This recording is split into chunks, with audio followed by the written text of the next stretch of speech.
Painting ਸ਼ੁਰੂ ਕੀਤੀ ਸੀ ਤਾਂ ਕਾਫੀ ਜਿਵੇਂ ਗੱਲਾਂ ਦਾ ਵੀ ਸਾਹਮਣਾ ਕਰਨਾ ਪਿਆ ਹੈ ਨਾ। ਔਰ ਜਿਵੇਂ ਕਹਿੰਦੇ ਸੀ ਪਤਾ ਨਹੀਂ ਕੀ ਬਣਾਉਂਦੀ ਰਹਿੰਦੀ ਹੈ ਜਾਂ ਹੈ ਨਾ, ਰਾਹ ਔਖਾ ਸੀਗਾ ਪਰ ਚਲੋ ਫਿਰ ਵੀ ਹੌਲੀ ਹੌਲੀ ਮੰਜ਼ਿਲ ਜਿਹੜੀ ਆ ਕਹਿ ਲਓ ਮਿਲਦੀ ਜਾਂਦੀ ਹੈ, ਅਗਰ ਤੁਹਾਡੇ ਅੰਦਰ ਉਸ ਚੀਜ਼ ਨੂੰ ਲੈ ਕੇ ਪੈਸ਼ਨ ਹੁੰਦਾ ਆ। ਕਿਤੇ ਨਾ ਕਿਤੇ ਤੁਹਾਡੇ ਲਈ ਜਿਹੜੇ ਆ ਉਹ ਔਖਿਆਈ ਨੂੰ ਪਾਰ ਕਰਨਾ, ਤੁਹਾਡੇ ਅੰਦਰੋਂ ਹਿੰਮਤ, ਉਹ ਆਪਣੇ ਸੁਪਨਿਆਂ ਲਈ ਉਹ ਪ੍ਰਵਾਜ਼ ਜਿਹੜੇ ਤੁਹਾਡੇ ਖੰਭ ਹੁੰਦੇ ਨੇ ਉਹ ਆਪਣੇ ਆਪ ਫੜਫੜਾਉਣ ਲੱਗ ਜਾਂਦੇ ਕਿ ਉਹਨਾਂ ਔਖਾਈਆਂ ਤੋਂ ਤੁਸੀਂ ਕਿਤੇ ਉੱਪਰ ਉੱਡ ਜਾਓ। ਬੜਾ ਔਖਾ ਹੁੰਦਾ ਹੈ ਇਹ ਵਾਲਾ ਰਾਹ ਚੁਣਨਾ ਵੀ ਕਿ ਜਿੱਥੇ ਤੁਹਾਨੂੰ ਲੱਗੇ ਕਿ ਤੁਸੀਂ ਮਤਲਬ ਕੋਈ ਸਕੋਪ ਹੀ ਨਹੀਂ, ਪਹਿਲੀ ਗੱਲ ਤਾਂ ਕਿ ਮੇਰੇ ਦਿਮਾਗ 'ਚ ਵੀ ਨਹੀਂ ਸੀਗਾ ਕਿ ਮੈਂ ਇੱਥੋਂ ਅਰਨ ਵੀ ਕਰ ਸਕਦੀ ਹਾਂ, ਹੈ ਨਾ। ਪਰ ਕਹਿ ਲਓ ਕਿ ਨਾ ਉਸ ਟਾਈਮ ਮੈਨੂੰ ਲੱਗਦਾ ਸੀ ਕਿ ਸਾਰੇ ਕੁਛ ਨਾ ਕੁਛ ਐਵੇਂ ਬੋਲ ਰਹੇ, ਮੈਨੂੰ ਕੋਈ ਸਪੋਰਟ ਦੇ ਵਿੱਚ ਨਹੀਂ ਖੜਾ, ਬਸ ਇੱਕ ਪਰਸਨ ਖੜਾ ਸੀਗਾ, ਮੇਰੇ ਹਸਬੈਂਡ। ਇੱਕ ਹੁੰਦਾ ਕਿ ਤੁਸੀਂ ਕਿਸੇ ਦੇ ਅੰਡਰ ਕੰਮ ਕਰ ਰਹੇ ਹੋ, ਮਸ਼ੀਨਾਂ ਦੇ ਵਿੱਚ ਘਿਰੇ ਹੋਏ, ਹੈ ਨਾ। ਇੱਕ ਤੁਸੀਂ ਆਪਣੀ ਰੂਹ ਤੋਂ ਕੰਮ ਕਰ ਰਹੇ ਹੋ, ਆਜ਼ਾਦ ਹੋ ਕੇ ਬਿਲਕੁਲ। ਅਸੀਂ ਕਹਿ ਦਿੰਦੇ ਹਾਂ ਕਿ ਅਸੀਂ ਕਿ ਪੈਸੇ ਦੇ ਪਿੱਛੇ ਨਹੀਂ ਭੱਜ ਰਹੇ, ਪਰ ਮੈਨੂੰ ਲੱਗਦਾ ਕਿ ਇੱਕ ਬਹੁਤ ਵੱਡਾ ਮਿੱਥ ਹੁੰਦਾ ਹੈ ਜਿਹੜਾ ਅਸੀਂ ਕਹਿੰਦੇ ਹਾਂ, ਪਰ ਦੁਨੀਆ ਜਿਹੜੀ ਚੱਲ ਪੈਸੇ ਤੇ ਹੀ ਰਹੀ ਆ। ਪੈਸ਼ਨ ਆ ਇੱਕ ਜਿੱਦ ਆ, ਹੈ ਨਾ। ਤਾਂ ਅਗਰ ਤੁਸੀਂ ਉਹ ਜਿੱਦ ਨੂੰ ਲੈ ਕੇ ਅੱਗੇ ਵੱਧਦੇ ਹੋ ਤਾਂ ਤੁਸੀਂ ਹਰ ਇੱਕ ਸ਼ੌਂਕ ਨੂੰ ਮਤਲਬ ਕਿ ਕਨਵਰਟ ਕਰ ਸਕਦੇ ਹੋ ਕਿ ਆਪਣੇ ਅਕੋਰਡਿੰਗ ਆਪਣੀ ਪਹਿਚਾਣ ਦੇਣ ਦੇ ਲਈ। ਖਾਸ ਕਰਕੇ ਜੋ ਆਰਟਿਸਟ ਨੇ, ਪੇਂਟਰ ਨੇ, ਉਹਨਾਂ ਨੂੰ ਉਹਨਾਂ ਦਾ ਕੰਮ ਕੀਤਾ ਹੋਇਆ ਕੰਮ ਦਾ ਮੁਨਾਫਾ ਉਹਨਾਂ ਦੇ ਮਰਨ ਤੋਂ ਬਾਅਦ ਹੀ ਮਿਲਦਾ ਜੀ। ਮਹੀਨੇ ਦੇ ਵਿੱਚ ਇੱਕ ਵਾਰੀ ਆਏ, ਸਾਲ ਦੇ ਵਿੱਚ ਆਵੇ, ਉਦੋਂ ਤੁਸੀਂ ਆਪਣੀ ਰੂਹ ਦੀ ਸੁਣਦੇ ਆ ਨਾ, ਉਦੋਂ ਕਲਾ ਉਪਜਦੀ ਆ, ਕਲਾ ਦਾ ਜਨਮ ਹੁੰਦਾ ਆ। ਇੱਕ ਹੁੰਦਾ ਤੁਸੀਂ ਪੇਂਟਿੰਗ ਨੂੰ ਦੇਖਣਾ, ਠੀਕ ਹੈ, ਇੱਕ ਹੁੰਦਾ ਤੁਸੀਂ ਉਹਨੂੰ ਮਹਿਸੂਸ ਕਰਨਾ। ਤੁਸੀਂ ਕੀ ਮਹਿਸੂਸ ਕਰਦੇ ਹੋ ਉਹਨੂੰ ਤੁਸੀਂ ਬਣਾਉਣਾ, ਉਹ ਬਹੁਤ ਫਰਕ ਆ। ਦੁਨੀਆ ਦਾ ਇਹ ਦਸਤੂਰ ਹੀ ਹੈਗਾ ਕਿ ਤੁਸੀਂ ਜਿਸ ਦੇ ਅੱਗੇ ਵੀ ਦੁੱਖ ਸ਼ੇਅਰ ਕਰੋ ਆਪਣਾ, ਉਹ ਉਸ ਦਾ ਹਾਸਾ ਮਜ਼ਾਕ ਹੀ ਉਡਾਉਂਦੇ ਨੇ। ਮਤਲਬ ਉੱਪਰੋਂ ਤਾਂ ਸਾਰੇ ਸੁਣਦੇ ਨੇ ਬਟ ਐਕਚੁਅਲ ਦੇ ਵਿੱਚ ਕੋਈ ਤੁਹਾਡੇ ਕੋਲ ਕਰੀਬ ਨਹੀਂ ਹੁੰਦਾ।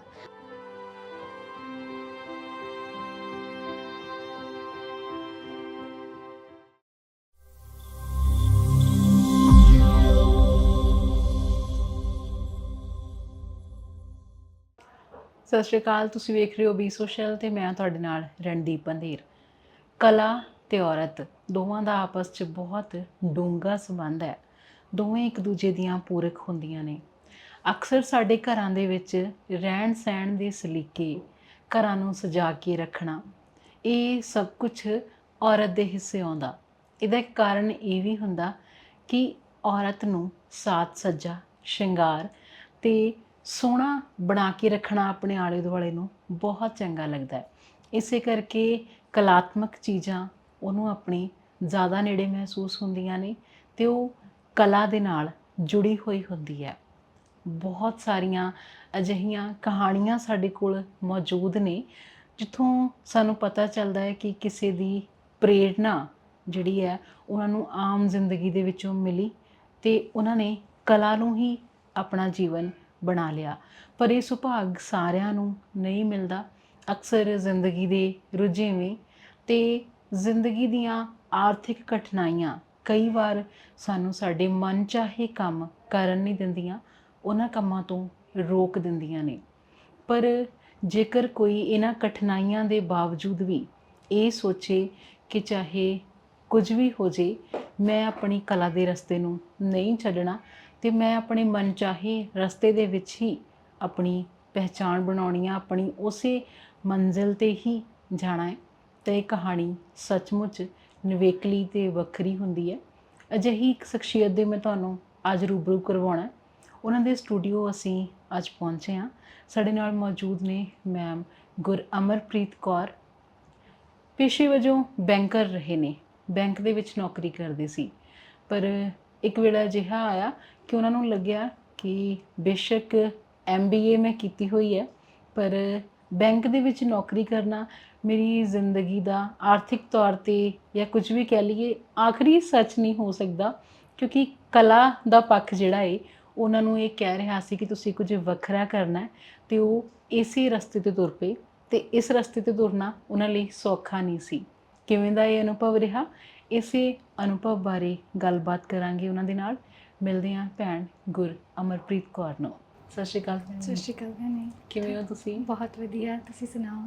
ਬਹੁਤ ਵਧੀਆ ਲੱਗ ਰਿਹਾ ਤੁਹਾਡੇ ਸਟੂਡੀਓ ਆ ਕੇ। ਹਾਂ, ਬਹੁਤ ਸ਼ੁਕਰਾਨਾ ਮੈਂ ਤੁਹਾਡਾ, ਵੀ ਸੋਸ਼ਲ ਟੀਮ ਦਾ, ਪਵਨ ਭੈਣ ਦਾ, ਜਿਨ੍ਹਾਂ ਥਰੂ ਤੁਹਾਡੇ ਨਾਲ ਰਾਬਤਾ ਹੋਇਆ, ਸਭ ਦਾ ਬਹੁਤ ਬਹੁਤ ਧੰਨਵਾਦ ਕਰਨਾ ਚਾਹੁੰਦੀ ਹਾਂ ਕਿ ਤੁਸੀਂ ਮੈਨੂੰ ਮਾਣ ਬਖਸ਼ਿਆ, ਮੇਰੇ ਸਟੂਡੀਓ ਵਿੱਚ ਆਏ ਔਰ ਮੇਰੀ ਗੱਲਬਾਤ ਕਰਨ ਦਾ ਮੈਨੂੰ ਮੌਕਾ ਦਿੱਤਾ ਕਿ ਮੈਂ ਆਪਣੀ ਗੱਲ ਤੁਹਾਡੇ ਅੱਗੇ ਰੱਖ ਸਕਾਂ। ਬਹੁਤ ਬਹੁਤ ਧੰਨਵਾਦ ਜੀ। ਅੱਛਾ ਭੈਣ, ਇਹ ਦੱਸੋ ਕਿ ਗੁਰਦਾਸਪੁਰ ਦੀ ਕੁੜੀ, ਜਲੰਧਰ ਪੜ੍ਹੀ ਹੋਈ, ਮੋਹਾਲੀ ਦੇ ਵਿੱਚ ਕਿਵੇਂ ਪਹੁੰਚੀ? ਗੁਰਦਾਸਪੁਰ ਦੇ ਵਿੱਚ ਮੈਂ ਆਪਣੀ ਮੁੱਢਲੀ ਸਿੱਖਿਆ ਜਿਹੜੀ ਸੀ ਪ੍ਰਾਪਤ ਕੀਤੀ। ਉਸ ਤੋਂ ਬਾਅਦ ਮੈਂ ਆਪਣੀ MC ਕੀਤੀ ਜਲੰਧਰ ਤੋਂ, ਔਰ ਮੇਰੀ ਜਿਹੜੀ ਜੌਬ ਲੱਗੀ ਸੀ ਉਹ ਇੱਥੇ 70 ਸੈਕਟਰ ਮੋਹਾਲੀ ਦੇ ਵਿੱਚ ਬੈਂਕ ਦੇ ਵਿੱਚ ਜੌਬ ਕਰਦੀ ਰਹੀ ਹਾਂ। ਅੱਛਾ। 2016 ਦੇ ਵਿੱਚ ਮੇਰਾ ਵਿਆਹ ਹੋ ਗਿਆ। ਮੇਰੇ ਹਸਬੈਂਡ ਇੱਥੇ ਕੰਮ ਕਰਦੇ ਨੇ ਐਜ਼ ਏ ਸੌਫਟਵੇਅਰ ਇੰਜੀਨੀਅਰ। ਉਸ ਤੋਂ ਬਾਅਦ ਅਸੀਂ 2016 ਤੋਂ ਇੱਥੇ ਰਿਹਾਇਸ਼ ਜਿਹੜੀ ਇੱਥੇ ਹੀ ਚੱਲ ਰਹੀ ਹੈ। ਅੱਛਾ, ਇੱਕ ਬੈਂਕਰ ਤੋਂ ਤੁਸੀਂ ਬਿਲਕੁਲ ਹੀ ਇੱਕ ਕਲਾ ਦੇ ਖੇਤਰ ਦੇ ਵਿੱਚ ਆਉਣਾ, ਕਿਉਂਕਿ ਬੈਂਕ ਵਾਲੇ ਅਸੀਂ ਕਹਿੰਦੇ ਹਾਂ ਨਾ ਕਿ ਮਨੀ ਮਾਈਂਡਡ ਹੁੰਦੇ ਆ, ਸਾਰਾ ਦਿਨ ਕਲੈਰੀਕਲ ਵਰਕ, ਪੈਸਿਆਂ ਦੇ ਵਿੱਚ ਰਹਿਣਾ, ਤੇ ਪੈਸੇ ਤੇ ਕਲਾ ਦੀ ਆਪਸ 'ਚ ਬਹੁਤੀ ਬਣਦੀ ਨਹੀਂ ਹੈ। ਹਾਂਜੀ, ਇਹ ਤਾਂ ਹੈ। ਇਹ ਸੁਮੇਲ ਕਿਸ ਤਰ੍ਹਾਂ ਹੋਇਆ? ਮੈਨੂੰ ਲੱਗਦਾ ਤੁਹਾਡੇ ਅੰਦਰ ਹੀ ਕੁਝ ਗੁੱਝੇ ਭੇਤ ਹੁੰਦੇ ਨੇ ਜਿਹਨੂੰ ਤੁਸੀਂ ਸ਼ਾਇਦ ਲੱਭਣਾ ਚਾਹੋ ਤਾਂ ਲੱਭ ਸਕਦੇ ਹੋ।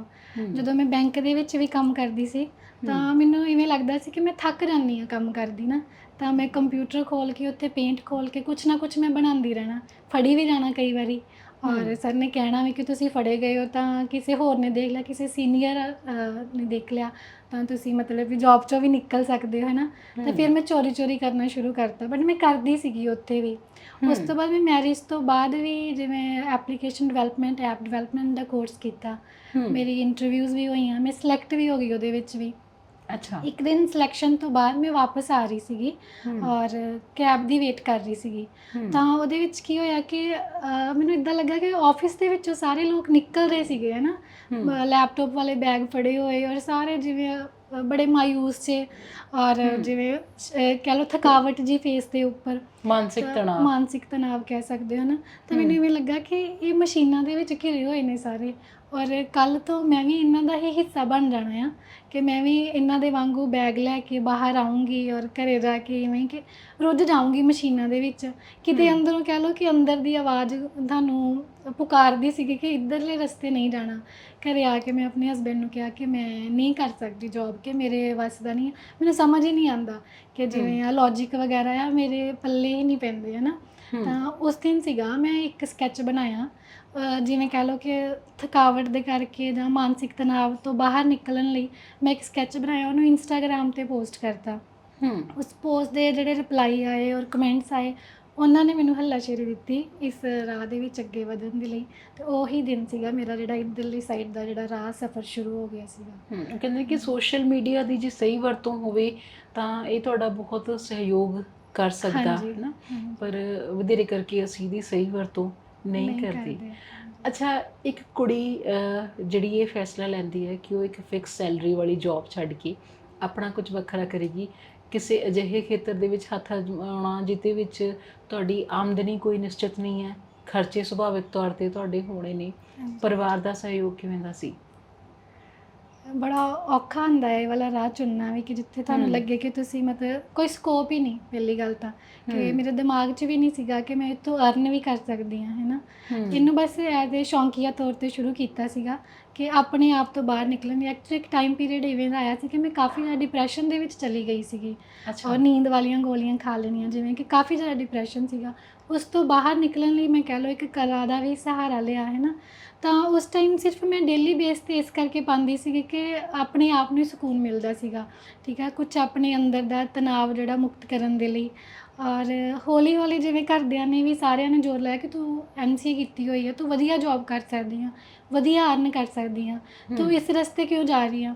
ਪਰ ਕਹਿ ਲਓ ਕਿ ਨਾ ਉਸ ਟਾਈਮ ਮੈਨੂੰ ਲੱਗਦਾ ਸੀ ਕਿ ਸਾਰੇ ਕੁਛ ਨਾ ਕੁਛ ਐਵੇਂ ਬੋਲ ਰਹੇ, ਮੈਨੂੰ ਕੋਈ ਸਪੋਰਟ ਦੇ ਵਿੱਚ ਨਹੀਂ ਖੜਾ, ਬਸ ਇੱਕ ਪਰਸਨ ਖੜਾ ਸੀਗਾ, ਮੇਰੇ ਹਸਬੈਂਡ। ਉਹਨਾਂ ਨੇ ਕਿਹਾ ਤੇਰਾ ਜੋ ਦਿਲ ਕਰਦਾ ਤੂੰ ਕਰ, ਹੈ ਨਾ, ਕਿ ਮੈਂ ਤੇਰੇ ਨਾਲ ਹੈਗਾ ਹਾਂ। ਅਤੇ ਉਹਨਾਂ ਨੇ ਫਾਈਨੈਂਸ਼ਲੀ ਵੀ ਔਰ ਹਰ, ਕਿਉਂਕਿ ਆਰਟ ਐਕਚੁਅਲੀ ਇੱਕ ਇਵੇਂ ਦਾ ਕਹਿ ਲਓ ਕਿੱਤਾ ਆ, ਇਹ ਬਹੁਤ ਮਹਿੰਗਾ ਸ਼ੌਂਕ ਆ, ਕਿ ਸਸਤਾ ਨਹੀਂ ਹੈਗਾ। ਇਹਦੇ ਵਿੱਚ ਤੁਹਾਨੂੰ ਬਹੁਤ ਜ਼ਿਆਦਾ ਕਿ ਮਟੀਰੀਅਲ ਵੀ ਚਾਹੀਦਾ ਹੁੰਦਾ ਆ, ਤੇ ਬਿਲਕੁਲ। ਉਹਨਾਂ ਨੇ ਮਤਲਬ ਕਿ ਹਰ ਪੱਖ ਤੇ ਖੜ ਕੇ ਮੇਰੀ ਸਪੋਰਟ ਕੀਤੀ ਆ।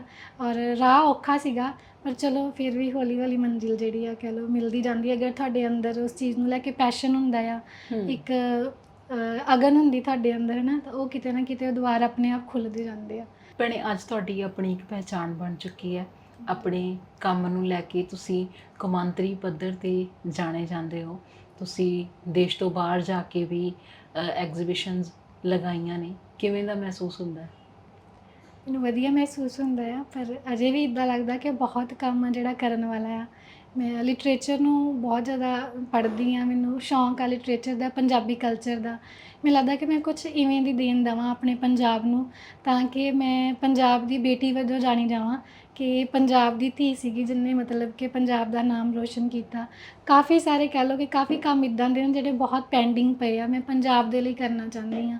ਠੀਕ ਆ, ਪੰਜਾਬੀ ਲਿਟਰੇਚਰ ਲਈ ਕਰਨਾ ਚਾਹੁੰਦੀ, ਪੰਜਾਬ ਦੇ ਕਲਚਰ ਲਈ ਕਰਨਾ ਚਾਹੁੰਦੀ ਹਾਂ। ਕਲਚਰ ਮੈਂ ਇਵੇਂ ਵੀ ਨਹੀਂ ਮੰਨਦੀ ਕਿ ਤੁਸੀਂ ਸਿਰਫ ਲਪੇਟੇ ਜਾਓ ਜਾਂ ਕਿਸੇ ਪੁਰਾਣੀ ਸੋਚ ਦੇ ਵਿੱਚ। ਕਲਚਰ ਤੁਸੀਂ ਇਵੇਂ ਕਹਿ ਲਓ ਕਿ ਸਾਡਾ ਕਲਚਰ ਬਹੁਤ ਸੋਹਣਾ ਆ, ਜੀ। ਜਿਹੜਾ ਮਤਲਬ ਕਈ ਸਹੀ ਪੱਖ ਤੋਂ ਲੈ ਕੇ ਹੈ ਨਾ, ਕਿ ਇਹਨਾਂ ਦੇ ਜਿਹੜਾ ਰਹਿਣ ਸਹਿਣ ਸਾਡੇ ਪੰਜਾਬੀ ਕਲਚਰ ਦੇ ਵਿੱਚ ਉਹ ਸਾਰਾ ਕਿਤੇ ਨਾ ਕਿਤੇ ਗਾਇਬ ਹੁੰਦਾ ਪਿਆ। ਮੈਂ ਚਾਹੁੰਦੀ ਵੀ ਆਪਣੇ ਪੇਂਟਿੰਗ ਦੇ ਜ਼ਰੀਏ ਉਹਨੂੰ ਮਤਲਬ ਕਿ ਸਾਹਮਣੇ ਰੱਖਾਂ ਸਭ ਦੇ, ਜਿਉਂਦਾ ਰੱਖਾਂ ਉਸ ਹਾਂਜੀ ਚੀਜ਼ ਨੂੰ। ਜਿਉਂਦਾ ਰੱਖਾਂ। ਉਹ ਸਾਰਾ ਕੰਮ ਅਜੇ ਕਹਿ ਲਓ ਕਿ ਕਰਨ ਵਾਲਾ ਪਿਆ ਆ, ਬਸ ਉਸ ਕੰਮ ਦੀ ਉਡੀਕ ਦੇ ਵਿੱਚ ਮੈਂ ਕੁਛ ਨਾ ਕੁਛ ਬਸ ਕਰਦੀ ਪਈ ਹਾਂ ਥੋੜ੍ਹਾ ਥੋੜ੍ਹਾ। ਤੁਹਾਡੀ ਆਪਣੀ ਇੱਕ 3 ਸਾਲ ਦੀ ਬੱਚੀ ਹੈ। ਹਾਂਜੀ। ਘਰ ਦੇ ਕੰਮ ਹੁੰਦੇ ਨੇ, ਇੱਕ ਬੱਚੇ ਦੀ ਜ਼ਿੰਮੇਵਾਰੀ, ਫਿਰ ਆਪਣੀ ਕਲਾ ਲਈ ਸਮਾਂ ਕੱਢ ਲੈਂਦੇ ਹੋ? ਮੇਰਾ ਮੰਨਣਾ ਹੈ ਕਿ ਜੇ ਸੁਪਨੇ ਤੁਹਾਡੇ ਆ ਹੈ ਨਾ, ਤਾਂ ਤੁਹਾਨੂੰ ਉਹਦੇ ਲਈ ਮਿਹਨਤ ਵੀ ਕਰਨੀ ਪੈਂਦੀ ਆ। ਤੁਸੀਂ ਤੰਗ ਤਾਂ ਹੁੰਦੇ ਹੋ ਹੈ ਨਾ, ਬਹੁਤ ਕਹਿ ਲਓ ਕਿ ਔਖਿਆਈ ਵੀ ਆਉਂਦੀ ਆ, ਪਰ ਕਿਤੇ ਨਾ ਕਿਤੇ ਤੁਹਾਡੇ ਲਈ ਜਿਹੜੇ ਆ ਉਹ ਔਖਿਆਈ ਨੂੰ ਪਾਰ ਕਰਨਾ, ਤੁਹਾਡੇ ਅੰਦਰੋਂ ਹਿੰਮਤ, ਉਹ ਆਪਣੇ ਸੁਪਨਿਆਂ ਲਈ ਉਹ ਪ੍ਰਵਾਜ਼ ਜਿਹੜੇ ਤੁਹਾਡੇ ਖੰਭ ਹੁੰਦੇ ਨੇ, ਉਹ ਆਪਣੇ ਆਪ ਫੜਫੜਾਉਣ ਲੱਗ ਜਾਂਦੇ ਕਿ ਉਹਨਾਂ ਔਖਾਈਆਂ ਤੋਂ ਤੁਸੀਂ ਕਿਤੇ ਉੱਪਰ ਉੱਡ ਜਾਓ ਹੈ ਨਾ। ਅਤੇ ਉਹ ਵਾਲੀ ਚੀਜ਼ਾਂ, ਬੇਟੀ ਨੂੰ ਸਾਂਭਣਾ, ਘਰ ਦੇ ਕੰਮ ਕਰ, ਇਹ ਕਹਿ ਲਓ ਕਿ ਇੱਕ ਰੂਟੀਨ ਹੀ ਬਣ ਜਾਂਦੀ ਹੈ ਜਦੋਂ ਤੁਸੀਂ ਆਪਣੇ ਕੰਮ ਦੀ ਲਗਨ ਦੇ ਵਿੱਚ ਲੱਗ ਜਾਂਦੇ ਹੋ।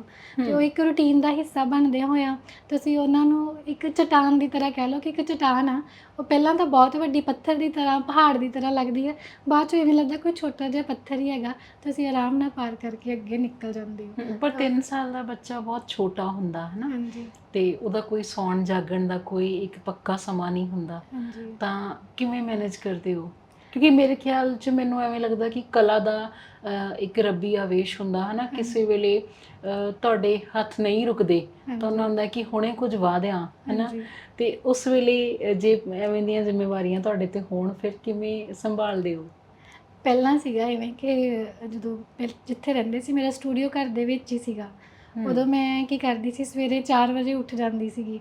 4 ਵਜੇ ਉੱਠ ਕੇ ਮੈਂ ਬੇਟੀ ਦੇ ਉੱਠਣ ਤੋਂ ਪਹਿਲਾਂ ਜਿਹੜਾ ਵੀ ਕੰਮ ਹੋ ਸਕਦਾ ਉਹ ਮੈਂ ਕਰਨਾ, ਚਾਹੇ ਪ੍ਰੈਕਟਿਸ ਕਰਨੀ, ਚਾਹੇ ਕੋਈ ਕਲਾਇੰਟ ਦਾ ਵਰਕ ਕਰਨਾ। 4 ਵਜੇ ਤੋਂ 9, 9:30 ਵਜੇ ਤੱਕ ਮੈਂ ਉਹ ਕੰਪਲੀਟ ਕਰਨਾ ਕਿ ਬੇਟੀ ਦੇ ਉੱਠਣ ਤੋਂ ਪਹਿਲਾਂ। ਉਸ ਤੋਂ ਬਾਅਦ ਸਾਰਾ ਦਿਨ ਹੁੰਦਾ ਸੀ ਮੇਰੇ ਕੋਲ, ਬੇਟੀ ਦੇ ਨਾਲ ਖੇਡਣਾ, ਉਹਨੂੰ ਖਵਾਉਣਾ ਪਿਆਉਣਾ। ਦੁਪਹਿਰੇ ਜਦੋਂ ਸੋ ਜਾਂਦੀ ਸੀ, ਫਿਰ ਮੈਨੂੰ ਆਪਣੇ ਲਈ ਟਾਈਮ ਮਿਲਦਾ ਸੀਗਾ। ਔਰ ਤੁਸੀਂ ਇੱਕ ਸਵਾਲ ਕੀਤਾ ਕਿ ਹਾਂਜੀ, ਜਦੋਂ ਵੀ ਕਈ ਵਾਰੀ ਹੁੰਦਾ ਕੋਈ ਆਈਡੀਆ ਆ ਜਾਂਦਾ ਇੱਕਦਮ ਹੈ ਨਾ, ਉਹ ਮੈਂ ਇੱਕ ਛੋਟੀ ਜਿਹੀ ਸਕੈਚ-ਬੁੱਕ ਹਮੇਸ਼ਾ ਆਪਣੇ ਨਾਲ ਹੀ ਰੱਖਦੀ ਹਾਂ ਹੈ ਨਾ। ਉਹ ਸਕੈਚ-ਬੁੱਕ 'ਤੇ ਮੈਂ ਆਈਡੀਆ ਜਿਹੜਾ ਉਹ ਉਤਾਰ ਦੇਣਾ ਕਿ ਇਹ ਵਾਲਾ ਆਈਡੀਆ, ਬਾਅਦ ਵਿੱਚ ਜਦੋਂ ਮੈਨੂੰ ਟਾਈਮ ਮਿਲਦਾ ਜਾਂ ਸਵੇਰੇ ਉੱਠ ਕੇ ਮੈਂ ਉਹ ਵਾਲੇ ਆਈਡੀਆ ਨੂੰ ਮਤਲਬ ਬਣਾਉਣਾ, ਉਹਨੂੰ ਮਤਲਬ ਕਿ ਸ਼ਬਦ ਦੇਣੇ, ਜਾਂ ਕਿ ਕਈ ਵਾਰੀ ਪਤਾ ਨਹੀਂ ਹੁੰਦਾ ਕਿ ਉਹ ਆਈਡੀਆ ਕੀ ਆ, ਬਟ ਉਹਨੂੰ ਬਣਾ ਕੇ ਰੱਖ ਕੇ ਸਾਈਡ 'ਤੇ ਰੱਖ ਦੇਣਾ, ਇਵੇਂ ਹੁੰਦਾ ਸੀ। ਤੁਹਾਡੇ ਕੋਲ ਦੋਵੇਂ ਅਨੁਭਵ ਨੇ, ਤੁਸੀਂ ਨੌਕਰੀ ਪੇਸ਼ਾ ਵੀ ਰਹੇ ਹੋ, ਤੁਸੀਂ ਖੁਦ ਵੀ ਕੰਮ ਕਰ ਰਹੇ ਹੋ। ਬਹੁਤ ਸਾਰੀਆਂ ਸਾਡੀਆਂ ਕੁੜੀਆਂ ਐਵੇਂ ਦੀਆਂ ਹੁੰਦੀਆਂ ਨੇ, ਜਾਂ ਬਹੁਤ ਸਾਰੇ ਨੌਜਵਾਨ ਐਵੇਂ ਦੇ ਨੇ ਕਿ ਬਹੁਤ ਕੁਝ ਕਰ ਸਕਦੇ ਨੇ ਬੱਚੇ, ਪਰ ਬਹੁਤਾ ਕਰਕੇ ਤਾਂ ਸਾਡਾ ਸਿਸਟਮ ਸਿਰਫ ਨੌਕਰ ਹੀ ਪੈਦਾ ਕਰ ਰਿਹਾ ਹਾਂਜੀ। ਕਿ ਅਸੀਂ ਨੌਕਰੀ ਕਰ ਲਈਏ। ਉਹ ਸਾਨੂੰ ਸੁਖਾਵਾਂ ਵੀ ਲੱਗਦਾ ਕਿ ਤੁਹਾਨੂੰ ਹਰ ਮਹੀਨੇ ਇੱਕ ਪੱਕੀ ਤਨਖਾਹ ਕਿਤੋਂ ਆ ਜਾਣੀ। ਤੁਸੀਂ ਖੁਦ ਦਾ ਕੰਮ ਕਰ ਰਹੇ ਹੋ, ਦੋਨਾਂ 'ਚ ਕਿੰਨਾ ਕੁ ਵਖਰੇਵਾਂ ਤੁਹਾਨੂੰ ਲੱਗਦਾ ਹੈ? ਦੇਖੋ, ਵਖਰੇਵਾਂ ਤਾਂ ਬਹੁਤ ਜ਼ਿਆਦਾ ਹੈ। ਇੱਕ ਹੁੰਦਾ ਕਿ ਤੁਸੀਂ ਕਿਸੇ ਦੇ ਅੰਡਰ ਕੰਮ ਕਰ ਰਹੇ ਹੋ, ਮਸ਼ੀਨਾਂ ਦੇ ਵਿੱਚ ਘਿਰੇ ਹੋਏ ਹੈ ਨਾ। ਇੱਕ ਤੁਸੀਂ ਆਪਣੀ ਰੂਹ ਤੋਂ ਕੰਮ ਕਰ ਰਹੇ ਹੋ, ਆਜ਼ਾਦ ਹੋ ਕੇ ਬਿਲਕੁਲ। ਦੋਨਾਂ ਵਿੱਚ ਬਹੁਤ ਵੱਖਰਾਪਨ ਆ। ਸ਼ੌਂਕ ਜਿਹੜਾ ਇੱਕ ਅਲੱਗ ਚੀਜ਼ ਆ, ਕੰਮ ਅਲੱਗ ਚੀਜ਼ ਆ। ਲੇਕਿਨ ਅਗਰ ਤੁਸੀਂ ਦੋਨਾਂ ਨੂੰ ਮਿਲਾ ਦਿਓ ਤਾਂ ਉਹ ਇਵੇਂ ਲੱਗਦਾ ਕਿ ਤੁਸੀਂ ਕੰਮ ਨਹੀਂ ਕਰ ਰਹੇ, ਤੁਸੀਂ ਜਿਉ ਰਹੇ ਹੋ ਕੰਮ ਨੂੰ। ਕੰਮ ਨੂੰ ਮਾਣ ਰਹੇ ਹੋ, ਹੈ ਜੀ। ਨਾ। ਦੋਨਾਂ ਦੇ ਵਿੱਚ ਫਰਕ ਆ। ਪਰ ਹੁੰਦਾ ਕਿ ਅਗਰ ਤੁਸੀਂ ਆਪਣੇ ਸ਼ੌਂਕ ਨੂੰ ਪੂਰਾ ਕਰਨਾ ਆ, ਉਹਦੇ ਲਈ ਤੁਹਾਨੂੰ ਕੰਮ ਵੀ ਕਰਨਾ ਪੈਂਦਾ ਹੈ। ਅਗਰ ਤੁਹਾਨੂੰ ਕਹਿ ਲਓ ਕਿ ਇੱਕ ਪਾਸੇ ਤੁਹਾਨੂੰ ਸਪੋਰਟ ਨਹੀਂ ਹੈਗੀ, ਅੱਜ ਕੱਲ੍ਹ ਜੋ ਯੂਥ ਦੇ ਵਿੱਚ ਚੱਲ ਰਿਹਾ, ਉਹਨਾਂ ਕੋਲੋਂ ਸ਼ੌਂਕ ਹੈਗਾ ਆ, ਚਾਹੇ ਉਹ ਸਿੰਗਰ ਬਣਨਾ ਚਾਹੁੰਦੇ ਆ, ਚਾਹੇ ਕੁਛ ਵੀ, ਠੀਕ ਆ। ਉਹ ਕਹਿੰਦੇ ਕਿ ਅਸੀਂ ਜੇ ਸਿੰਗਰ ਹੀ ਬਣਨਾ, ਪਰ ਕਿਵੇਂ ਬਣਨਾ, ਉਹਨਾਂ ਦੇ ਪੇਰੈਂਟਸ ਅਲਾਓ ਨਹੀਂ ਕਰ ਰਹੇ, ਉਹਨਾਂ ਨੂੰ ਮਨੀ ਨਹੀਂ ਮਿਲ ਰਹੀ। ਬਟ ਮੇਰਾ ਕਹਿਣਾ ਕਿ ਅਗਰ ਥੋੜ੍ਹਾ ਉਹ ਕੰਮ ਕਰ ਲੈਣ, ਠੀਕ ਆ, ਉਹਨਾਂ ਕੋਲੋਂ ਫਾਈਨੈਂਸ਼ਲੀ ਥੋੜ੍ਹੇ ਇੰਡੀਪੈਂਡੈਂਟ ਹੋ ਜਾਣ, ਤਾਂ ਆਪਣੇ ਸ਼ੌਂਕ ਪੂਰੇ ਕਰ ਸਕਦੇ ਆ। ਤੁਸੀਂ ਕਹਿ ਲਓ ਕਿ ਮੈਂ ਖੁਸ਼ਕਿਸਮਤ ਸੀਗੀ ਕਿ ਮੈਨੂੰ ਹਸਬੈਂਡ ਦੀ ਸਪੋਰਟ ਮਿਲੀ, ਉਹਨਾਂ ਨੇ ਫਾਈਨੈਂਸ਼ਲੀ ਮੈਨੂੰ ਸਪੋਰਟ ਕੀਤਾ, ਹੈ ਨਾ, ਤਾਂ ਮੈਂ ਆਪਣੇ ਸ਼ੌਂਕ ਨੂੰ ਪੂਰਾ ਕਰਦੇ ਕਰਦੇ ਮੈਂ ਪ੍ਰੋਫੈਸ਼ਨਲ ਲੈਵਲ ਤੱਕ ਆ ਗਈ। ਪਰ ਅਗਰ ਮੈਂ ਕਹਾਂ ਵਿਦਆਊਟ ਫਾਈਨੈਂਸ਼ੀਅਲ ਸਪੋਰਟ ਮੈਂ ਆਪਣੇ ਸ਼ੌਂਕ ਨੂੰ ਪੂਰਾ ਕਰ ਰਹੀ ਹਾਂ, ਹੈ ਨਾ, ਤਾਂ ਉਹ ਪੋਸੀਬਲ ਨਹੀਂ ਹੈਗਾ ਅੱਜ ਦੇ ਜ਼ਮਾਨੇ ਦੇ ਵਿੱਚ, ਠੀਕ ਹੈ। ਤੁਹਾਨੂੰ ਆਪਣੇ ਸ਼ੌਂਕ ਨੂੰ ਪੂਰਾ ਕਰਨ ਦੇ ਲਈ ਕੁਛ ਨਾ ਕੁਛ ਇਵੇਂ ਦਾ ਨਾਲ ਕਰਨਾ ਪਏਗਾ ਪ੍ਰੋਫੈਸ਼ਨਲ, ਤਾਂ ਕਿ ਤੁਸੀਂ ਆਪਣੇ ਲਈ, ਠੀਕ ਆ, ਆਪਣੇ ਸ਼ੌਂਕ ਦੀ ਪੂਰਤੀ ਲਈ ਕੁਛ ਇੰਨਾ ਕੁ ਇਕੱਠਾ ਕਰ ਸਕੋ ਕਿ ਪੈਸਾ, ਕਿ ਤੁਸੀਂ ਉਸ ਰਾਹ 'ਤੇ ਅੱਗੇ ਵੱਧ ਸਕੋ। ਜ਼ਰੂਰੀ ਨਹੀਂ ਤੁਸੀਂ ਉਸ ਚੀਜ਼ ਨੂੰ ਪੂਰੀ ਲਾਈਫ ਟਾਈਮ ਹੀ ਲੈ ਕੇ ਚੱਲੋ, ਤੁਸੀਂ ਕੁਝ ਟਾਈਮ ਪੀਰੀਅਡ ਤੱਕ ਉਸ ਤੱਕ ਕਰ ਸਕਦੇ, ਜਦ ਤੱਕ ਕਿ ਤੁਹਾਡਾ ਸ਼ੌਂਕ ਜਿਹੜਾ ਪ੍ਰੋਫੈਸ਼ਨ ਦੇ ਵਿੱਚ ਕਨਵਰਟ ਨਾ ਹੋ ਜੇ, ਉਨੀ ਦੇਰ ਤੱਕ ਤੁਸੀਂ ਇਹੋ ਜਿਹਾ ਕੋਈ ਕਿੱਤਾ ਵੀ ਜ਼ਰੂਰ ਚੁਣੋ। ਅਸੀਂ ਕਹਿ ਦਿੰਦੇ ਹਾਂ ਕਿ ਅਸੀਂ ਕਿ ਪੈਸੇ ਦੇ ਪਿੱਛੇ ਨਹੀਂ ਭੱਜ ਰਹੇ, ਪਰ ਮੈਨੂੰ ਲੱਗਦਾ ਕਿ ਇੱਕ ਬਹੁਤ ਵੱਡਾ ਮਿੱਥ ਹੁੰਦਾ ਹੈ ਜਿਹੜਾ ਅਸੀਂ ਕਹਿੰਦੇ ਹਾਂ, ਅਸੀਂ ਪੈਸੇ ਦੇ ਪਿੱਛੇ ਨਹੀਂ ਭੱਜਦੇ, ਪਰ ਦੁਨੀਆ ਜਿਹੜੀ ਚੱਲ ਪੈਸੇ 'ਤੇ ਹੀ ਰਹੀ ਆ। ਜੇ ਸ਼ੌਂਕ, ਜੇ ਤੁਸੀਂ ਇੱਥੇ ਬੈਠੇ, ਮੈਂ ਕਮਰੇ ਦੇ ਵਿੱਚ ਬੈਠੀ ਹਾਂ, ਇਹਦਾ ਕਲਾਇੰਟ ਆਉਂਦੇ ਨੇ, ਇਹਦਾ ਕਿਰਾਇਆ ਨਿਕਲਦਾ ਆ, ਉਹ ਸਾਰਾ ਕਿਉਂਕਿ ਪੇਂਟਿੰਗ ਸੇਲ ਹੁੰਦੀਆਂ ਫਿਰ ਹੀ ਉਹ ਚੀਜ਼ਾਂ ਹੋ ਰਹੀਆਂ। ਅਗਰ ਮੇਰੀਆਂ ਪੇਂਟਿੰਗ ਸੇਲ ਨਾ ਹੁੰਦੀਆਂ, ਇੱਥੇ ਤੱਕ ਮੈਂ ਨਾ ਪਹੁੰਚਦੀ, ਤਾਂ ਮੈਨੂੰ ਇਹ ਚੀਜ਼ ਮਿਲਣੀ ਵੀ ਨਹੀਂ ਸੀ, ਇਹ ਪ੍ਰੋਵਾਈਡ ਵੀ ਨਹੀਂ ਹੋਣੀ ਸੀ। ਪੈਸਾ ਨਾ ਹੋਵੇ, ਸ਼ੌਂਕ ਮਰ ਜਾਂਦੇ, ਸ਼ੌਂਕ ਮਰ ਜਾਂਦੇ ਨੇ, ਹੈ ਨਾ। ਕਾਫੀ ਲੋਕ ਇੱਦਾਂ ਨੇ ਜਿਨ੍ਹਾਂ ਨੇ ਆਪਣੇ ਸ਼ੌਂਕ ਮਾਰ ਕੇ ਤਾਂ ਕੰਮ ਨੂੰ ਪ੍ਰੈਫਰੈਂਸ ਦਿੱਤੀ ਹੈ, ਤਾਂ ਕਿ ਮੰਥਲੀ ਸੈਲਰੀ ਤਾਂ ਆ ਹੀ ਰਹੀ ਹੈ ਨਾ, ਕਿ ਅਸੀਂ ਮੰਥਲੀ ਆਪਣਾ ਘਰ ਤਾਂ ਚਲਾ ਰਹੇ ਨੇ। ਜੇ ਮੈਂ ਇੱਥੇ ਅੱਜ ਯੂਥ ਨੂੰ ਮੈਸੇਜ ਦੇਵਾਂ ਕਿ ਤੁਸੀਂ ਨਹੀਂ ਸ਼ੌਂਕ ਦੇ ਪਿੱਛੇ ਹੀ ਜਾਓ, ਤਾਂ ਉਹ ਬਹੁਤ ਗਲਤ ਹੋਏਗਾ, ਕਿਉਂਕਿ ਸ਼ੌਂਕ ਨੂੰ ਪੂਰਾ ਕਰਨਾ ਬਹੁਤ ਔਖਾ ਆ। ਉਹਦੇ ਲਈ ਕੁਛ ਨਾ ਕੁਛ ਤੁਹਾਨੂੰ ਮਤਲਬ ਜ਼ਰੂਰ ਹੁੰਦਾ ਆ, ਤਾਂ ਕਿ ਤੁਸੀਂ ਆਪਣੇ ਆਪ ਨੂੰ ਅੱਗੇ ਵਧਾ ਸਕੋ। ਜਿਵੇਂ ਅਸੀਂ ਪਹਿਲਾਂ ਗੱਲ ਕਰ ਰਹੇ ਸੀ ਬਣੇ ਨਾ, ਕਿ ਬਹੁਤ ਸਾਰੀਆਂ, ਖਾਸ ਕਰਕੇ ਜਿਵੇਂ ਪਿੰਡਾਂ ਦੀਆਂ ਕੁੜੀਆਂ ਦੀ ਗੱਲ ਕਰਾਂ, ਹੈ ਨਾ, ਬਹੁਤ ਸਾਰੇ ਕੰਮ ਸਹਿਜ ਸੁਭਾਈ ਹੈ। ਸ਼ਹਿਰਾਂ ਦੇ ਵਿੱਚ ਵੀ ਬਹੁਤ ਸਾਰੀਆਂ ਬੱਚੀਆਂ ਨੂੰ ਆਉਂਦੇ ਹੋਣਗੇ, ਜਿਵੇਂ ਸਿਲਾਈ ਹੈ, ਕਢਾਈ ਹੈ, ਬੁਣਾਈ ਹੈ, ਇਹ ਆਮ ਤੌਰ 'ਤੇ ਹੀ ਆਉਂਦਾ ਹੁੰਦਾ ਕੁੜੀਆਂ ਨੂੰ। ਅਤੇ ਤੁਸੀਂ ਦੇਖੋ ਕਿ ਅੱਜ ਕੱਲ੍ਹ ਇਹੀ ਸਭ ਤੋਂ ਮਹਿੰਗੀਆਂ ਚੀਜ਼ਾਂ ਹੋ ਗਈਆਂ, ਹੈ ਨਾ। ਸਿਲਾਈ ਕਿੰਨੀ ਜ਼ਿਆਦਾ ਵੱਧ ਚੁੱਕੀ ਹੈ, ਅਤੇ ਤੁਸੀਂ ਹੱਥ ਦੀਆਂ ਬਣੀਆਂ ਹੋਈਆਂ ਚੀਜ਼ਾਂ ਜਿਹੜੀਆਂ ਅਸੀਂ ਫਿਰ ਬਾਹਰੋਂ ਜਾ ਕੇ ਸਟੋਰਸ ਤੋਂ ਖਰੀਦਦੇ ਹਾਂ, ਹੈ ਨਾ, ਮਾਂ ਜਾਂ ਭੈਣਾਂ ਸਾਨੂੰ ਜਦੋਂ ਬਣਾ ਕੇ ਦਿੰਦੀਆਂ, ਸਾਨੂੰ ਉਹ ਪਾਉਣੀਆਂ ਚੰਗੀਆਂ ਨਹੀਂ ਲੱਗਦੀਆਂ, ਉੱਥੋਂ ਅਸੀਂ ਕਿੰਨੀਆਂ ਮਹਿੰਗੀਆਂ ਲੈਂਦੇ ਹਾਂ। ਇਸ ਖੇਤਰ ਨੂੰ ਵੀ ਤਾਂ ਪ੍ਰੋਫੈਸ਼ਨ ਬਣਾਇਆ ਜਾ ਸਕਦਾ ਜੇਕਰ ਕੁੜੀਆਂ ਹਿੰਮਤ ਕਰਨ ਤਾਂ। ਹਾਂਜੀ, ਜ਼ਰੂਰ, ਮਤਲਬ ਬਹੁਤ ਸੋਹਣੀ ਗੱਲ ਹੈ ਕਿ ਤੁਸੀਂ ਇਹ ਕਰੀ। ਇਹਦੇ ਵਿੱਚ ਇਹ ਆਪਣੇ, ਮੈਨੂੰ ਲੱਗਦਾ ਕਿ ਆਪਣੇ ਪੰਜਾਬ ਦੇ ਨਿੱਕੇ ਨਿੱਕੇ ਕਿੱਤੇ ਨੇ ਜਿਹੜੇ ਇੱਥੋਂ ਜਿਹੜੇ ਵਿਸਰਦੇ ਜਾ ਰਹੇ ਨੇ। ਅਸੀਂ ਮਤਲਬ ਇਹਨਾਂ ਨੂੰ ਕੋਈ ਪ੍ਰੈਫਰੈਂਸ ਨਹੀਂ ਦੇ ਰਹੇ, ਬਟ ਇਹੀ ਤੁਸੀਂ ਅੱਜ ਕੱਲ੍ਹ ਸੋਸ਼ਲ ਮੀਡੀਆ 'ਤੇ ਦੇਖੋ, ਬਾਹਰ ਦੇ ਜਿਹੜੇ ਆਰਟਿਸਟ ਨੇ ਉਹ ਇਹਨਾਂ ਦੇ ਥਰੂ ਹੀ ਕਾਫੀ ਅਰਨਿੰਗ ਕਰ ਰਹੇ ਨੇ, ਠੀਕ ਆ।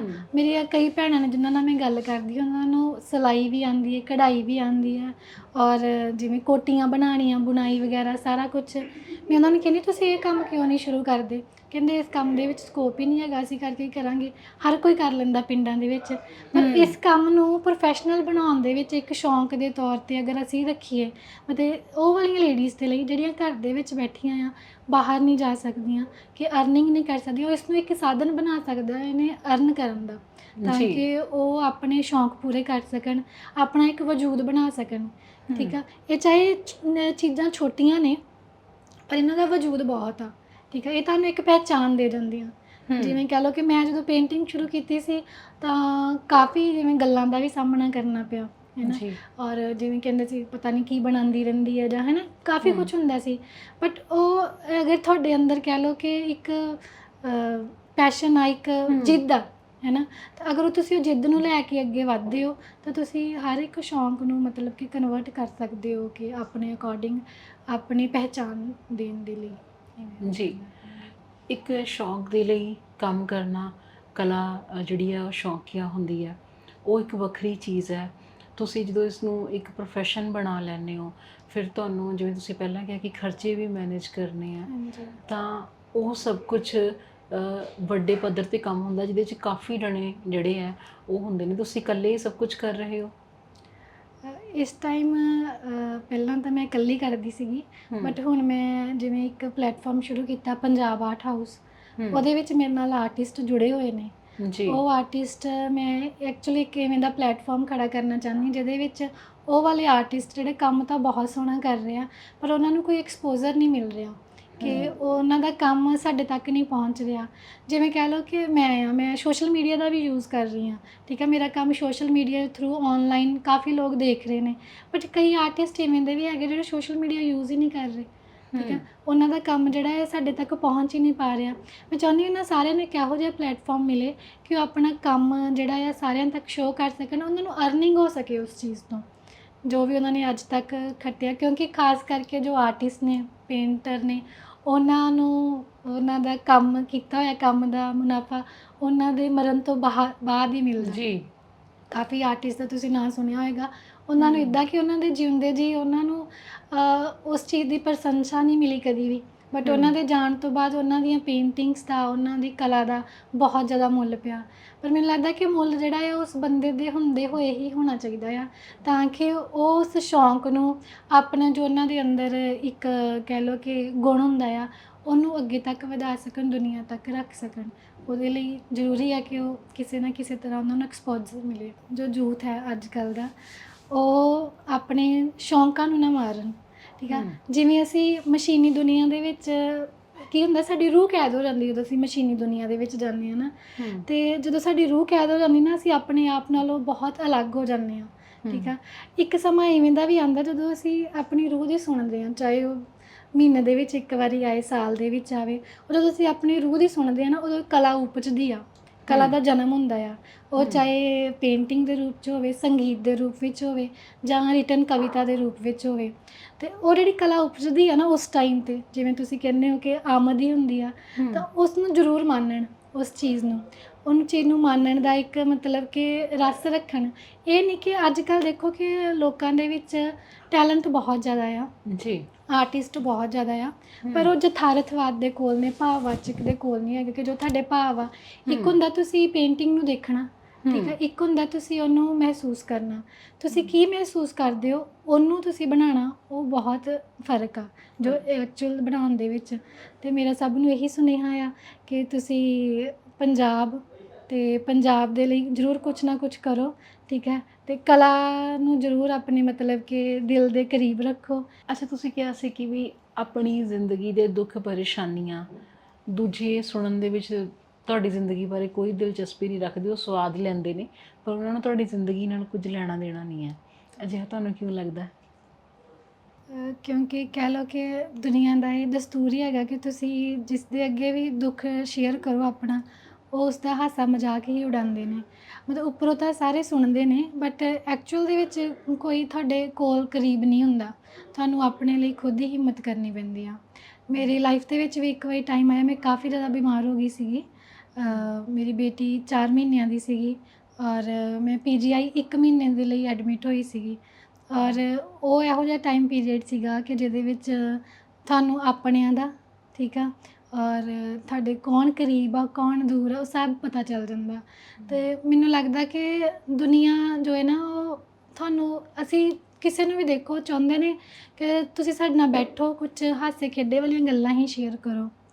ਜਿਵੇਂ ਮੈਂ ਕਾਫੀ ਵੇਟ ਵੀ ਗੇਨ ਕਰ ਲਿਆ ਸੀਗਾ ਔਰ ਉਸ ਤੋਂ ਬਾਅਦ ਉਸ ਟਾਈਮ ਪੀਰੀਅਡ ਤੋਂ ਬਾਅਦ ਕਾਫੀ ਮੇਰਾ ਵੇਟ ਲੂਜ਼ ਵੀ ਹੋ ਗਿਆ। ਔਰ ਅਗਰ ਮੈਂ ਕਿਤੇ ਵੀ ਜਾਂਦੀ ਹਾਂ ਸਾਰੇ ਕਹਿੰਦੇ ਤੁਸੀਂ ਮਤਲਬ ਕਿ ਬਹੁਤ ਫਿੱਟ ਹੋ, ਹੈ ਨਾ, ਜਾਂ ਇਵੇਂ। ਤਾਂ ਉਹ ਮੈਨੂੰ ਲੱਗਦਾ ਕਿ ਕੋਈ ਇਸ ਲਈ ਨਹੀਂ ਸੁਣਨਾ ਚਾਹੁੰਦਾ ਕਿ ਤੁਸੀਂ ਕੀ ਰੀਜ਼ਨ ਸੀਗਾ। ਜੇ ਮੈਂ ਹੁਣ ਸਿੱਧਾ ਕਹਿੰਦੀ ਕਿ ਹਾਂ ਮੈਂ ਯੋਗਾ ਕਰਦੀ ਹਾਂ, ਆਪਣੀ ਡਾਈਟ ਫੋਲੋ ਕਰਦੀ ਹਾਂ, ਤਾਂ ਉਸ ਤੋਂ ਇੰਸਪਾਇਰ ਹੁੰਦੇ ਨੇ ਸਾਰੇ। ਅਗਰ ਰੈਦਰ ਦੈਨ ਮੈਂ ਕਹਾਂ ਕਿ ਜੀ ਮੈਂ ਤਾਂ ਬਹੁਤ ਬਿਮਾਰ ਹੋ ਗਈ ਸੀ, ਮੈਂ ਤਾਂ ਇੱਦਾਂ ਹੋ ਗਈ ਸੀ, ਉਹ ਕੋਈ ਸੁਣਨਾ ਨਹੀਂ ਚਾਹੇਗਾ, ਕਿਉਂਕਿ ਉਸ ਤੋਂ ਸ਼ਾਇਦ ਉਹਨਾਂ ਨੂੰ ਕੋਈ ਇੰਸਪੀਰੇਸ਼ਨ ਨਹੀਂ ਮਿਲਦੀ, ਜਾਂ ਉਹ ਦੁੱਖ ਦੀ ਰਗ ਕਿਸੇ ਦੀ ਫੜਨਾ ਹੀ ਨਹੀਂ ਚਾਹੁੰਦੇ ਅੱਜ ਕੱਲ੍ਹ, ਜਾਂ ਟਾਈਮ ਹੀ ਨਹੀਂ ਕਿਸੇ ਨੂੰ ਕੋਲੋਂ।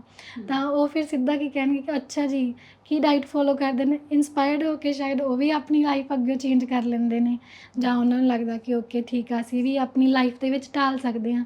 ਸ਼ਾਇਦ ਇਸ ਕਰਕੇ ਕੋਈ ਕਿਸੇ ਦੇ ਮੈਨੂੰ ਲੱਗਦਾ ਕਿ ਮਜਬੂਰੀ ਜਾਂ ਉਸ ਚੀਜ਼ ਨੂੰ ਕੁਝ ਸੁਣਨਾ ਸਮਝਣਾ ਨਹੀਂ ਚਾਹੁੰਦਾ। ਕਹਿੰਦੇ ਜਿਹੜੇ ਆਰਟਿਸਟ ਹੁੰਦੇ ਆ ਨਾ, ਉਹ ਬਹੁਤ ਇਮੋਸ਼ਨਲ ਹੁੰਦੇ ਆ, ਅਤੇ ਸੱਚਾਈ ਇਹ ਵੀ ਹੈ ਕਿ ਇਮੋਸ਼ਨਲ ਬੰਦਾ ਹਮੇਸ਼ਾ ਦੁਖੀ ਹੀ ਰਹਿੰਦਾ ਹੈ। ਹਾਂਜੀ, ਕੀ ਮੰਨਦੇ ਹੋ ਤੁਸੀਂ ਐਵੇਂ ਹੁੰਦਾ? ਮੈਨੂੰ ਲੱਗਦਾ ਸ਼ਾਇਦ ਇਸ ਕਰਕੇ ਹੁੰਦਾ ਕਿ ਆਰਟਿਸਟ ਲੋਕ ਜ਼ਿਆਦਾ ਦਿਲ 'ਤੇ ਲੈ ਜਾਂਦੇ ਨੇ, ਹੈ ਨਾ, ਗੱਲ ਦਿਲ 'ਤੇ ਲੈ ਜਾਂਦੇ ਨੇ, ਦਿਲ ਤੋਂ ਸੋਚਦੇ ਵੀ ਨੇ, ਕਿਉਂਕਿ ਸ਼ਾਇਦ ਉਹ ਜੇ ਇਮੋਸ਼ਨਲ ਨਾ ਹੋਣ ਤਾਂ ਉਹ ਕਲਾ ਕਰ ਵੀ ਨਹੀਂ ਸਕਦੇ, ਕਲਾ ਦੇ ਪ੍ਰਤੀ ਉਹਨਾਂ ਦਾ ਮਤਲਬ ਕਿ ਇੱਕ ਸੰਘਰਸ਼ ਹੋ ਹੀ ਨਹੀਂ ਸਕਦਾ, ਕਿਉਂਕਿ ਉਹ ਫਿਰ ਓਪੋਜ਼ਿਟ ਪਰਸਨੈਲਿਟੀ ਹੋ ਜਾਂਦੀ ਹੈ। ਅਗਰ ਮੰਨ ਲਓ ਆਰਟਿਸਟ ਕੁਝ ਵੀ ਫੀਲ ਨਹੀਂ ਕਰਦੇ ਤਾਂ ਉਹ ਤਾਂ ਆਰਾਮ ਨਾਲ ਜੋਬ ਵੀ ਕਰ ਸਕਦੇ ਸੀਗੇ, ਹੈ ਨਾ, ਮਸ਼ੀਨਾਂ ਦੇ ਵਿੱਚ ਵੀ ਘਿਰ ਸਕਦੇ ਸੀ, ਕਿਉਂਕਿ ਉਹ ਹਰ ਇੱਕ ਚੀਜ਼ ਨੂੰ ਬੜੀ ਬਰੀਕੀ ਨਾਲ ਪਰਖਦੇ ਆ, ਸੋਚਦੇ ਆ, ਅਤੇ ਇਸੇ ਕਰਕੇ ਫਿਰ ਉਹ ਜਿਹੜੇ ਅੰਦਰ ਜੋ ਵੀ ਖਿਆਲ ਚੱਲ ਰਹੇ ਹੁੰਦੇ ਆ ਉਹ ਕੈਨਵਸ 'ਤੇ ਉਤਰਦੇ ਨੇ, ਅਤੇ ਫਿਰ ਉਹ ਖਿਆਲ ਕੈਨਵਸ ਦੇ ਥਰੂ ਹੀ ਬੋਲਦੇ ਨੇ, ਮੈਨੂੰ ਲੱਗਦਾ। ਕਲਾ ਦਾ ਖੇਤਰ ਐਵੇਂ ਦਾ ਹੈ ਜਿਹਦੇ 'ਚ ਕਾਫੀ ਪੜਦਾ ਹੈ, ਜਾਂ ਜਿਵੇਂ ਨਵੇਂ ਜਿਹੜੇ ਕਲਾਕਾਰ ਨੇ ਉਹਨਾਂ ਨੂੰ ਕੋਈ ਰਾਹ ਨਹੀਂ ਪਤਾ ਹੁੰਦਾ। ਇਸ ਖੇਤਰ ਦੇ ਵਿੱਚ ਵੀ ਠੱਗੀਆਂ ਠੋਰੀਆਂ ਹੋ ਰਹੀਆਂ ਨੇ ਅੱਜ ਕੱਲ੍ਹ। ਕਿਸ ਤਰ੍ਹਾਂ ਪਤਾ ਚੱਲੇ ਕਿ ਕੀ ਸਹੀ ਹੈ ਕੀ ਗਲਤ? ਜੇ ਕੋਈ ਅੱਗੇ ਆਉਣਾ ਚਾਹੁੰਦਾ ਹੈ ਤਾਂ ਕਿਵੇਂ ਉਹ ਕੋਸ਼ਿਸ਼ ਕਰ ਸਕਦਾ? ਦੇਖੋ, ਮੈਨੂੰ ਲੱਗਦਾ ਕਿ ਹਰ ਇੱਕ ਖੇਤਰ ਦੇ ਵਿੱਚ ਜੇ ਚੰਗਾ ਪੱਖ ਵੀ ਹੈ ਅਤੇ ਇੱਕ ਮਾੜਾ ਪੱਖ ਵੀ ਜ਼ਰੂਰ ਮੌਜੂਦ ਹੈਗਾ ਆ। ਔਰ ਠੱਗੀਆਂ ਠੋਰੀਆਂ ਦੀ ਗੱਲ ਕਰੋ ਤਾਂ ਹਰ ਇੱਕ ਖੇਤਰ ਦੇ ਵਿੱਚ ਇਹ ਚੀਜ਼ ਚੱਲ ਰਹੀ ਆ। ਮੈਂ ਜਦੋਂ ਸ਼ੁਰੂ ਕੀਤਾ ਸੀਗਾ ਔਰ ਮੈਨੂੰ ਐਗਜ਼ੀਬਿਸ਼ਨ ਮੈਨੂੰ ਪਤਾ ਸੀ ਲੱਗਦੀਆਂ ਆ, ਬਟ ਮੈਨੂੰ ਇਹ ਨਹੀਂ ਪਤਾ ਸੀ ਕਿ ਕਿਵੇਂ ਪੇਂਟਿੰਗਸ ਜਿਹੜੀਆਂ ਜਾਂਦੀਆਂ। ਮੈਨੂੰ ਫਸਟ ਟਾਈਮ ਸੋਸ਼ਲ ਮੀਡੀਆ ਦੇ ਥਰੂ ਇੱਕ ਮੈਸੇਜ ਆਇਆ ਕਿ ਇਵੇਂ ਇੰਡੀਆ ਆਰਟ ਫੇਅਰ ਦਾ ਜੋ ਆ ਉਹ ਐਗਜ਼ੀਬਿਸ਼ਨ ਲੱਗਣ ਜਾ ਰਹੀ ਆ, ਤਾਂ ਫੀਸ ਉਹਦੀ 20,000 ਰੁਪਈਆ ਸੀਗਾ। ਅੱਛਾ। ਔਰ ਪਹਿਲਾਂ ਮੈਂ ਸੋਚਿਆ ਕਿ ਚਲੋ ਨਹੀਂ ਕਰਨਾ। ਉਹਨਾਂ ਨੇ ਕਿਹਾ ਤੁਹਾਡੇ ਕੋਲ ਜਿੰਨੀਆਂ ਪੇਂਟਿੰਗਸ ਨੇ ਤੁਸੀਂ ਸਾਰੀਆਂ ਪੇਂਟਿੰਗਸ ਲੈ ਕੇ ਆ ਸਕਦੇ ਹੋ। ਮੇਰੇ ਕੋਲ ਆਈ ਥਿੰਕ ਉਸ ਟਾਈਮ 20-25 ਪੇਂਟਿੰਗ ਸੀਗੀਆਂ, ਕਿਉਂਕਿ ਐਵੇਂ ਕੁਛ ਨਾ ਕੁਛ ਬਣਾ ਲਈਦਾ ਸੀਗਾ। ਔਰ ਮੇਰੇ ਹਸਬੈਂਡ ਨੇ ਤਾਂ ਮਨਾ ਕਰਤਾ ਕਿ ਨਹੀਂ, ਚਲੋ ਮੈਨੂੰ ਨਹੀਂ ਲੱਗਦਾ ਕਿ ਇਹ ਸਹੀ ਹੈਗਾ, ਬਟ ਮੈਨੂੰ ਇਵੇਂ ਲੱਗਿਆ ਕਿ ਨਹੀਂ, ਕਿ ਜਾਣਾ ਚਾਹੀਦਾ, ਇਵੇਂ ਹੀ ਹੁੰਦਾ ਹੋਏਗਾ ਸਾਰਾ। ਦਿੱਲੀ ਦੇ ਵਿੱਚ ਸੀਗਾ। ਮੇਰੀ ਫਰੈਂਡ ਆ ਨਵਨੀਤ ਕੌਰ, ਉਹਨੇ ਸਪੋਰਟ ਕਰਿਆ ਮੈਨੂੰ। ਉਹਨੇ ਕਿਹਾ ਕਿ ਚਲੋ ਕੋਈ ਨਹੀਂ, ਉਹਨੇ ਫਾਈਨੈਂਸ਼ਲੀ ਸਪੋਰਟ ਕਰਿਆ। ਜਿਵੇਂ ਮੈਂ ਕਿਹਾ ਕਿ ਫਾਈਨੈਂਸ਼ਲੀ ਨਹੀਂ ਆਪਾਂ ਇੰਨੇ ਹੁੰਦੇ ਨਾ ਆਰਟਿਸਟ, ਉਹਨੇ ਸਪੋਰਟ ਕਰਿਆ। ਮੈਂ ਐਗਜ਼ੀਬਿਸ਼ਨ ਦੇ ਲਈ ਚਲੋ ਕਰ ਲਿਆ, ਰਜਿਸਟਰ ਕਰਵਾ ਲਿਆ। ਜਦੋਂ ਉੱਥੇ ਪਹੁੰਚੇ, ਸਾਊਥ ਐਕਸ ਦੇ ਵਿੱਚ ਸੀਗਾ, ਔਰ ਉੱਥੇ ਉਹਨਾਂ ਨੇ ਮੇਰੀਆਂ ਪੇਂਟਿੰਗਸ ਜਿਹੜੀਆਂ ਸੀਗੀਆਂ ਉਹ ਜਿਵੇਂ ਬਿਲਕੁਲ ਇੱਕ ਰਾਹ ਸੀਗਾ ਸ਼ੌਪਸ ਦੇ ਸਾਹਮਣੇ, ਉਹਦੇ ਵਾਈਨ ਸ਼ੌਪ ਦੇ ਸਾਹਮਣੇ ਮੇਰੀਆਂ ਪੇਂਟਿੰਗਸ ਲੱਗੀਆਂ ਸੀਗੀਆਂ। ਔਰ 5 ਆਰਟਿਸਟ ਹੋਰ ਸੀਗੇ। ਮਤਲਬ ਉਹਨਾਂ ਨੇ ਸਾਰਿਆਂ ਕੋਲੋਂ 20,000 ਰੁਪਈਆ ਲੈ ਕੇ ਇੱਕ ਸਪੇਸ ਉਵੇਂ ਦੀ ਪ੍ਰੋਵਾਈਡ ਕਰਤੀ, ਜਿਹੜਾ ਕੋਈ ਆਰਟਿਸਟ ਵਾਸਤੇ ਸੀਗੀ ਨਹੀਂ ਉਹ ਸਪੇਸ। ਬਸ ਇੱਕ ਸ਼ੋਅ ਸੀਗਾ ਕਿ ਆਉਂਦਾ ਜਾਂਦਾ ਬੰਦਾ ਦੇਖ ਸਕਦਾ ਆ। ਔਰ ਕਾਫੀ ਉਸ ਟਾਈਮ ਲੜਾਈ ਵੀ ਹੋਈ ਕਿ ਉਹਨਾਂ ਨਾਲ ਕਿ ਤੁਸੀਂ ਪੈਸੇ ਹੀ ਵਾਪਸ ਕਰ ਦਿਓ। ਬਾਅਦ ਵਿੱਚ ਉਹ ਪਰਸਨ ਮਿਲਿਆ ਹੀ ਨਹੀਂ ਉੱਥੇ। ਤਾਂ ਮੈਨੂੰ ਉਦੋਂ ਰਿਅਲਾਈਜ਼ ਹੋਇਆ ਕਿ ਜਿਹੜੇ ਨਵੇਂ ਆਰਟਿਸਟ ਆ ਰਹੇ ਜਿਨ੍ਹਾਂ ਨੂੰ ਕੁਝ ਪਤਾ ਹੀ ਨਹੀਂ, ਉਹ ਇਵੇਂ ਵੀ ਕਈ ਮਤਲਬ ਉਹਨਾਂ ਦੇ ਵਿੱਚ ਆ ਜਾਂਦੇ ਨੇ, ਧੋਖਾਧੜੀ ਦੇ ਵਿੱਚ ਆ ਜਾਂਦੇ ਨੇ। ਉਸ ਤੋਂ ਬਾਅਦ ਚੰਡੀਗੜ੍ਹ ਦੇ ਵਿੱਚ ਫਸਟ ਐਗਜ਼ੀਬਿਸ਼ਨ ਸੀਗੀ, ਔਰ ਉਹਨਾਂ ਨਾਲ ਜਦੋਂ ਐਗਜ਼ੀਬਿਸ਼ਨ ਲੱਗੀ ਉਹ ਪ੍ਰੋਪਰ ਤੌਰ 'ਤੇ ਐਗਜ਼ੀਬਿਸ਼ਨ ਲੱਗੀ ਸੀ। ਫਿਰ ਮੈਂ ਰਿਅਲਾਈਜ਼ ਕੀਤਾ ਕਿ ਕੁਛ ਵੀ ਰਜਿਸਟਰ ਕਰਨ ਤੋਂ ਪਹਿਲਾਂ, ਕੁਛ ਵੀ ਅੱਗੇ ਜਾਣ ਤੋਂ ਪਹਿਲਾਂ ਸਾਨੂੰ ਇਹ ਤਹਿ ਤੱਕ ਜ਼ਰੂਰ ਜਾਣਾ ਚਾਹੀਦਾ ਵਾ। ਖਾਸ ਕਰਕੇ ਜੋ ਐਗਜ਼ੀਬਿਸ਼ਨਸ ਉਹ ਇੰਨੀਆਂ ਮਹਿੰਗੀਆਂ ਨਹੀਂ ਲੱਗਦੀਆਂ ਜਿੰਨੀਆਂ ਕਿ ਮੈਂ ਸ਼ੁਰੂਆਤ ਕਰ ਲਈ ਸੀਗੀ। ਅਗਰ ਤੁਸੀਂ ਕੋਈ ਵੀ ਸਟੈਪ ਚੱਕਣਾ ਚਾਹੁੰਦੇ ਹੋ ਤਾਂ ਉਹਨੂੰ ਬੜੇ ਮਤਲਬ ਕਿ ਪਰਖ ਕੇ, ਠੀਕ ਆ, ਉਹਨੂੰ ਚੰਗੀ ਤਰ੍ਹਾਂ ਜਾਂਚ ਕੇ ਫਿਰ ਹੀ ਅੱਗੇ ਵਧਿਆ ਜਾਵੇ, ਰੈਦਰ ਦੈਨ ਕਿ ਇੱਦਾਂ ਹੀ ਮੇਰੇ ਵਾਂਗ ਅੱਖਾਂ ਬੰਦ ਕਰਕੇ ਵਿਸ਼ਵਾਸ ਨਾ ਕੀਤਾ ਜਾਵੇ। ਸੋ ਕਲਾ ਰੱਬੀ ਆਮਦ ਹੁੰਦੀ ਹੈ। ਬਹੁਤ ਘੱਟ ਅਜਿਹੇ ਲੋਕ ਹੁੰਦੇ ਨੇ ਜਿਨ੍ਹਾਂ ਦੇ ਉੱਤੇ ਰੱਬ ਇਹ ਬਖਸ਼ਿਸ਼ ਕਰਦਾ। ਬੇਸ਼ੱਕ ਸਾਡੀਆਂ ਆਰਥਿਕ ਪਰੇਸ਼ਾਨੀਆਂ, ਸਾਡੀਆਂ ਆਰਥਿਕ ਦਿੱਕਤਾਂ ਇਹਦੇ ਰਾਹ ਦੇ ਵਿੱਚ ਰੋੜਾ ਬਣਦੀਆਂ ਨੇ, ਪਰ ਸਾਨੂੰ ਹਾਰ ਨਹੀਂ ਮੰਨਣੀ ਚਾਹੀਦੀ। ਆਪਣੀ ਕਲਾ ਨੂੰ ਆਪਣੇ ਅੰਦਰੋਂ ਕਦੇ ਮਰਨ ਨਾ ਦਿਓ। ਇਹ ਉਹ ਚੀਜ਼ ਹੈ ਜੋ ਸਾਨੂੰ ਜਿਉਂਦੇ ਰੱਖਦੀ ਹੈ, ਸਾਨੂੰ ਅੰਦਰੋਂ ਜ਼ਿੰਦਗੀ ਨੂੰ ਹੁਲਾਰਾ ਦਿੰਦੀ ਹੈ। ਇਸੇ ਉਮੀਦ ਦੇ ਨਾਲ ਕਿ ਤੁਸੀਂ ਸਾਰੇ ਆਪਣੀ ਜ਼ਿੰਦਗੀ ਦੇ ਵਿੱਚ ਤੁਹਾਡਾ ਜੋ ਵੀ ਕਰਨ ਨੂੰ ਮਨ ਕਰਦਾ ਹੈ, ਜਿਸ ਰਸਤੇ 'ਤੇ ਤੁਸੀਂ ਜਾਣਾ ਚਾਹੁੰਦੇ ਹੋ, ਸਹੀ ਰਸਤਾ ਜਿਹੜਾ ਤੁਹਾਡੀ ਜ਼ਿੰਦਗੀ ਨੂੰ ਇੱਕ ਸਹੀ ਸੇਧ ਦੇ ਸਕਦਾ ਹੈ, ਪਰਮਾਤਮਾ ਤੁਹਾਨੂੰ ਸਾਰਿਆਂ ਨੂੰ ਤੁਹਾਡੀ ਉਸ ਮੰਜ਼ਿਲ ਤੱਕ ਜ਼ਰੂਰ ਪਹੁੰਚਾਏ, ਉਸ ਰਸਤੇ 'ਤੇ ਚੱਲਣ ਦੀ ਤੌਫੀਕ ਬਖਸ਼ੇ। ਇਸੇ ਉਮੀਦ ਦੇ ਨਾਲ ਅੱਜ ਦਾ ਪ੍ਰੋਗਰਾਮ ਖਤਮ ਕਰਨ ਦੀ ਦਿਓ ਇਜਾਜ਼ਤ।